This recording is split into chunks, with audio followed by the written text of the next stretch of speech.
Welcome back to Have You Seen My Film, a Kinema podcast. This is Christy Marchese. I'm the founder and CEO of Kinema. And today we talk to Dan Sickles, the co-founder and CEO of Moonbeam. Moonbeam allows fans to clip and remix scenes from their favorite films as authorized by the filmmakers or the distributor. Dan is also an incredible filmmaker. He's one of the youngest filmmakers to win the Sundance Grand Jury Prize for his documentary love story, Dina, which is how he and I originally met. He's also the director of Mala Mala, which is the first Puerto Rican documentary to receive a U.S. theatrical release and also won the Tribeca Audience Award, plus recognition for its impact from Amnesty International. So Dan is also, I call him a futurist. He just knows everything about technology. So he also co-founded Depop Studios, and through Depop Studios, they create new models for film financing, production, distribution. They're looking at AI cinema, blockchain distribution, and are looking to partner and collaborate with everybody in the space. So here's our conversation with Dan about Moonbeam, social media, and what we should be paying attention to online.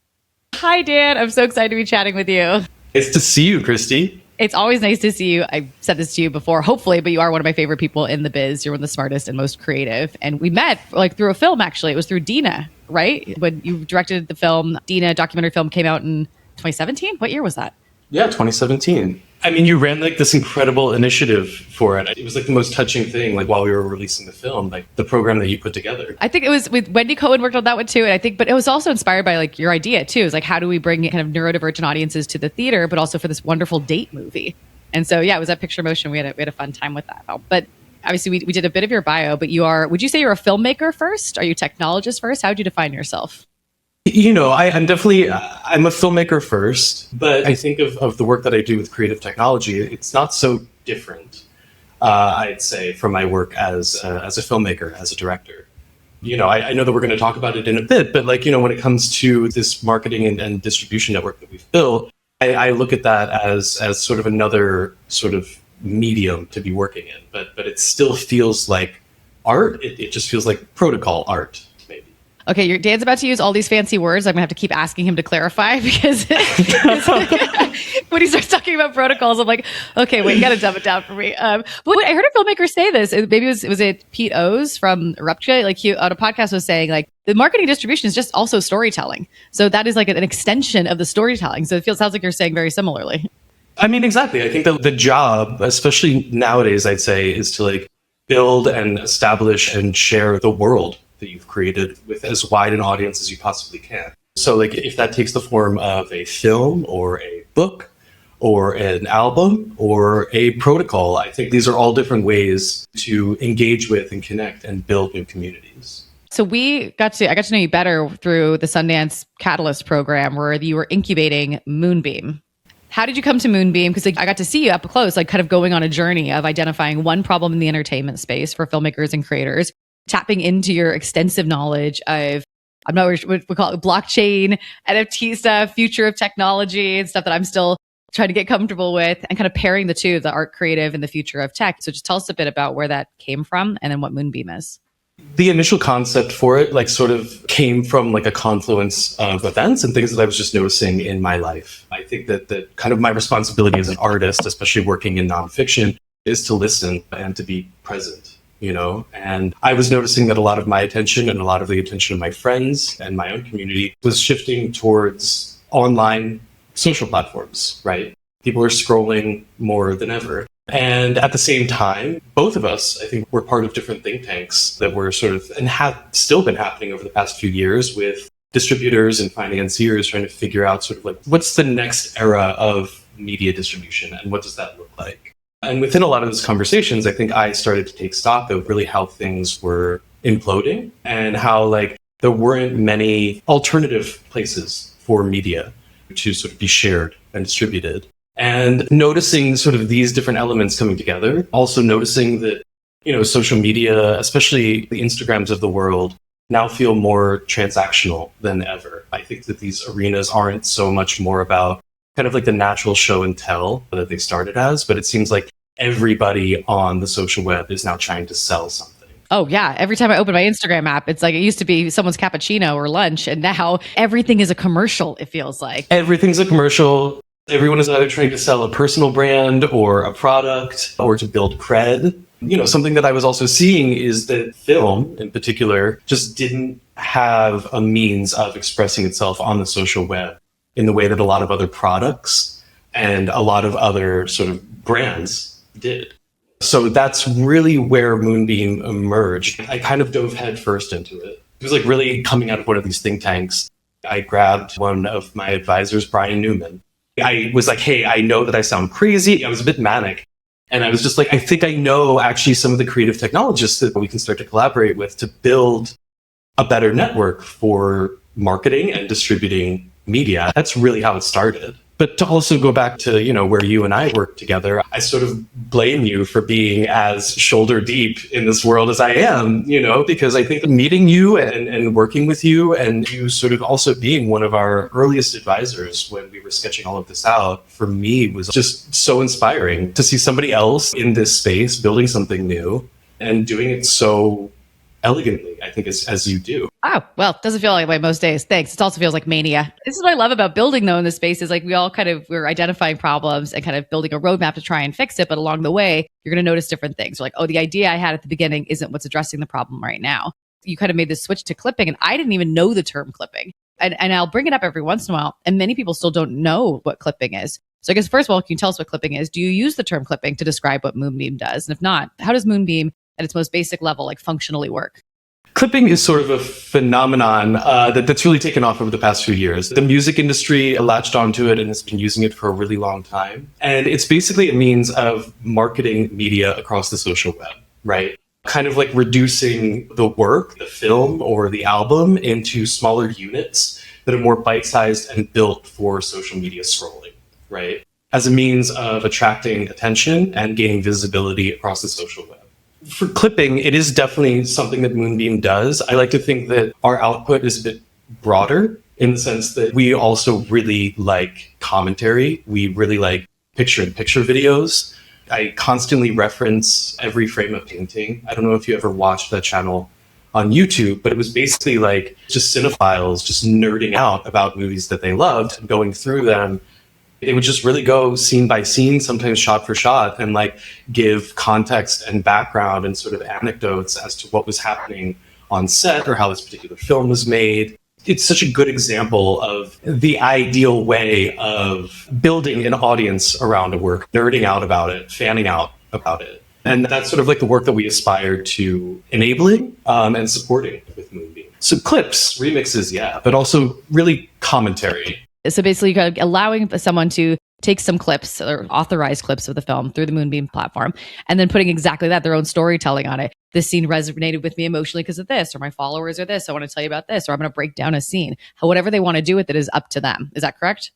Exactly right. I think that White Lotus is a pretty good example. As soon as an episode of White Lotus would premiere last season, you'd have hundreds of videos spawning up across the social web with people either breaking down, particular dynamics between characters or what outfits characters were wearing, or just offering like their general take on like what was going to happen, that would like lead up to the finale with Jennifer Coolidge's character or what have you.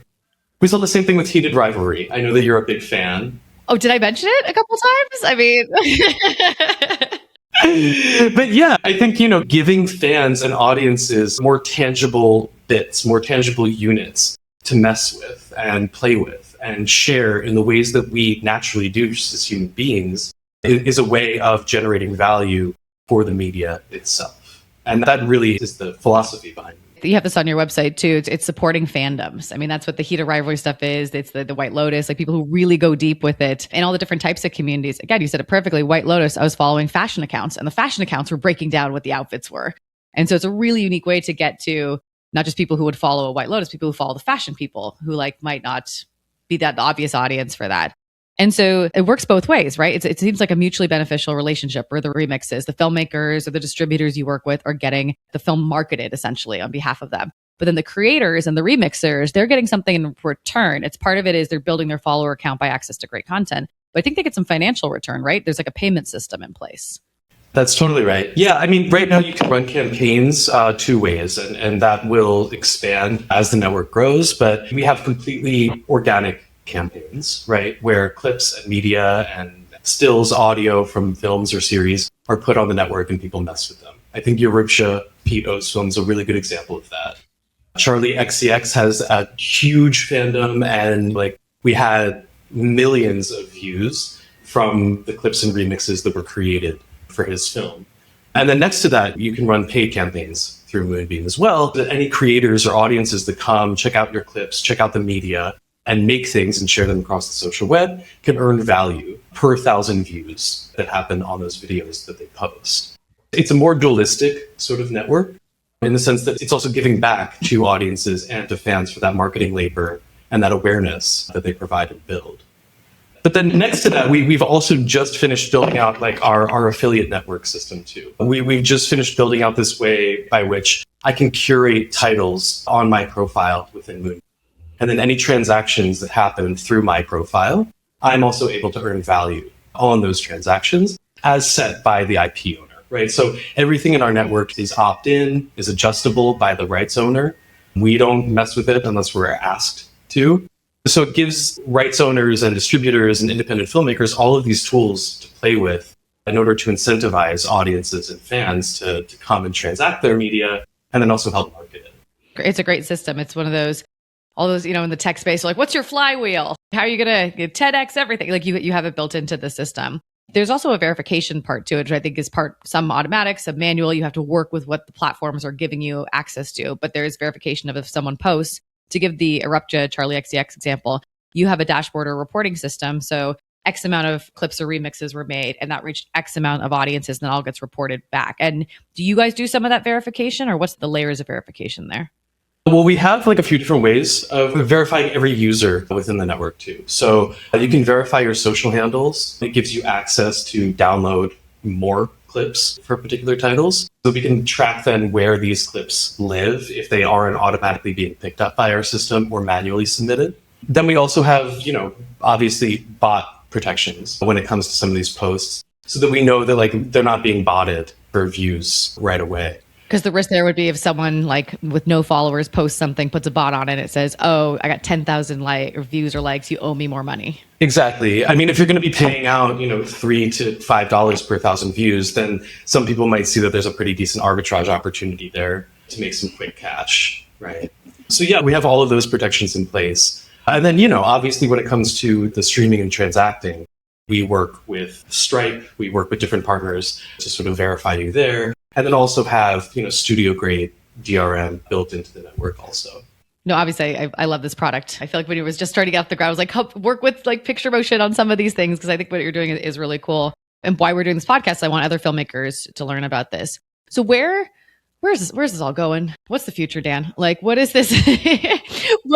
So we talk a lot, like I'm hoping you're going to solve all of our problems. When we look at marketing and distribution, like we would say, distribution isn't hard. Making money from distribution is hard. Like you could always just put it up on YouTube, but how do you make their money back or how do you find an audience? And so there's a lot of talk about how to use social media. Is it, getting a Substack and building an email list? Is it putting out content every day on Instagram? And not every filmmaker has the capacity to do that. I mean, many filmmakers want to be behind the camera, not necessarily in front creating content. So this also seems like a way to do that of saying, hey, let's put the film forward and like work with existing creators and storytellers to operate in their media. My medium is done. The film is here. It's up to your medium now. Help tell my story through it, which is amazing. And it seems effective. And we're seeing the impact and I see the traffic of it. When we work with influencers like That Documentary Girl or Docs to Watch, like we actually see an increase in traffic and transactions from it. So we know it's working. How do you think filmmakers should be engaging in social media in generally? Yeah, I mean, to back up to the first question, I'm amped about the future. I'm really excited about where things are headed. I think, tools exist now that didn't a decade ago, that enabled you to do so much more with so much less. And when it comes to the social web, I think that we also have to recognize that algorithms are constantly changing. Platforms are constantly changing in terms of what their preferences are for what people are posting. So one thing that we're big on is staying agnostic. We aren't built to serve one social platform. We can serve all of them and we can measure all of them. But when it comes to socials, I think that having a ground game is relevant. And even if that only means your family knowing that you have a page on Moonbeam where they can go grab clips and the trailer and they can easily download and share that work natively on their profiles is already valuable. I feel like you and I have probably left screenings at festivals and we're so jazzed about what we just watched, but there just isn't anywhere online where you can then go and share, again, in its native form, what you've just seen. You know, you can go on Letterboxd, you can write a review and stuff like that, but that's a different form factor entirely. And I think just like in terms of having a place where people can go and spread awareness, making them know that that place exists for them to use is like the first step. We used to do like you do a QR code or something, and you send people to the website, and they copy paste the website. Like it takes a few steps. So you're saying if I see a film and I saw the Odyssey last night. I saw The Invite a couple of days ago. If there was a way I could just go to their page on Moonbeam, I can pull like maybe my favorite scenes or of a pre-approved list of scenes, post that vertically and say like, love this movie. This scene really hit me or something.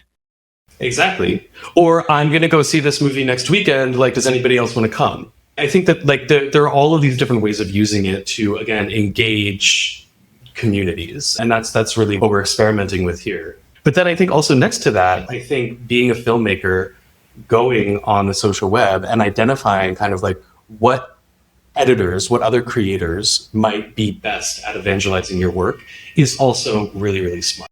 What I've learned over the past like year and a half of building Moonbeam is that like there are editing communities for everything. There are people who really specialize in anime, specialize in action. There are communities that just edit horse videos.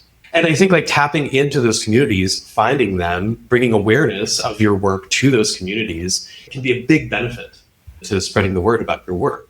And then also, you know, incentivizing them in particular ways, obviously, whether that's financial or just giving them early access, also really helps gain visibility and attention in this very noisy world that we're living in.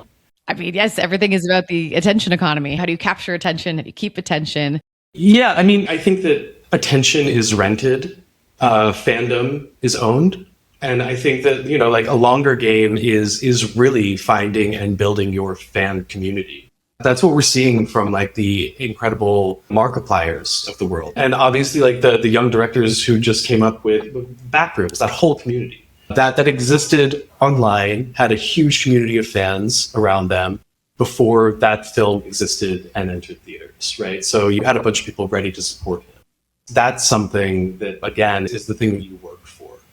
Attention, it's almost like sugar. It gives you like a bit of a high, but it doesn't last very long. It's not totally sustaining. When it can be purchased too easily, it can mislead on if there's actually an audience there. There was some other podcast I was listening to where they're talking about, there's some clipping places, I don't think this doesn't apply to what you do it either way, but it was the music community. Labels were pumping dollars in, paying influencers to cover content, and then nobody was buying tickets to the actual concerts. And they're like, well, look at our views online. And it was just too much money being pumped in for like paid advertising essentially versus treating it like real fandom and giving people something that made sense for the audience. There are plenty of companies, of marketing agencies that specialize in astroturfing, right? Oh, that's what the phrase was. Yes. What is the definition of astroturfing? It's implying, again, like you're saying, that there is an audience there for this thing. It's sort of tricking the algorithm on the social web into believing that there's a lot of chatter and a lot of attention about this specific subject, when in actuality, substantially, there might not be. We've seen the rise of quite a few YouTubers also in a very similar way. Mr. Beast uses huge clipping teams. Clavicular uses huge clipping teams. He's somebody that absolutely came up through paying out thousands of clippers to make bite-sized beats of his live streams and share them out through the social web. And that's also why when you go on a place like Twitter, you cannot avoid seeing him. And yeah, I think that there's a fine line between astroturfing and sort of incentivizing an audience to just sort of, again, like kind of market on your behalf. That's the other difference of like you're forcing and cutting up the clips and paying people to post those things versus like inviting people to put their own spin on it and remix as you've done. There's no forcing. It's a meeting in the middle. And so do you have any other kind of future predictions? So in the age of, let's talk like AI slop, just to bring in some keywords here. So, one of the concerns we have with social media is like there's more content than ever. How do you parse it out? How do you pay attention? I think you've already said some bit of fandom, like true, real fandom and brand in a real relationship. Can AI tools have access to these film clips, or where does AI intersect with what the work you do? And that's a good question. We are very interested in including some AI tooling, especially to make creating remixes more fun for the creators within the network. We've also gotten requests from some of our distribution partners to try and build that in. We were working on a Nick Cage film a few months back. And, one of the ideas from a very reputable distributor was like, we would love it if people could dub their voice in for Nick Cage's performance in this trailer, right? The best way to do that nowadays is obviously by employing AI tools. We definitely want to build that into the tool set. We want to keep it, again, very much opt-in for our partners so that it's not sort of like an across the board, well, this is what you have to accept as like, remix tooling on top of your IP, because I don't think that's what everybody wants. But I think anything that helps make our network more fun for people to use and to create cool, exciting stuff on the social web, we definitely want to start to build into it. I think that there's also a world in which AI isn't just generating slop either. Like, I personally really like the work of Gossip Goblin, who just released a feature film, I think like last week. And the film is insane. Like, aesthetically, it's just like something that I haven't seen before. And I think that like we will have new masters of these tools that kind of emerge and bring us to places that we couldn't even imagine, Part of me, I think, like after I finished this film that we're wrapping on by the end of August, like I think just creatively needs to step back and kind of, bathe in this moment a bit and try and build up my imagination to 2026. There's so much to experiment with and to play with. And for me as a filmmaker, I think like a lot of my ideas were always kind of grounded or hampered by production costs. And now we live in an era where you can create a shot of the Colosseum and fill it with aliens, and it's not going to cost you $1 million to produce. So I think that, yeah, we're entering a really exciting time where it's like, anybody can be making anything. Taste is very much the new skill. And I think that will also lead to a really exciting moment where things will become much more decentralized than they already are, right? We're sort of seeing it happen where people don't need to live in LA anymore to make movies. People don't need to live in New York. And I think that trend will absolutely continue. I agree. AI can be like a thorny conversation. I was at a panel recently. I was moderating a panel and we were chatting about that a bit, and it was leading a bit more pessimistic. And then a woman on the panel, musician and therapist named Julie Slavin, she was like, I need to dial us back here. I really respected her for doing it. She's like, my husband works in filmmaking and specifically AI filmmaking. She's like, it's been incredible to see how like someone could have the most incredible ideas and like taste and perspective.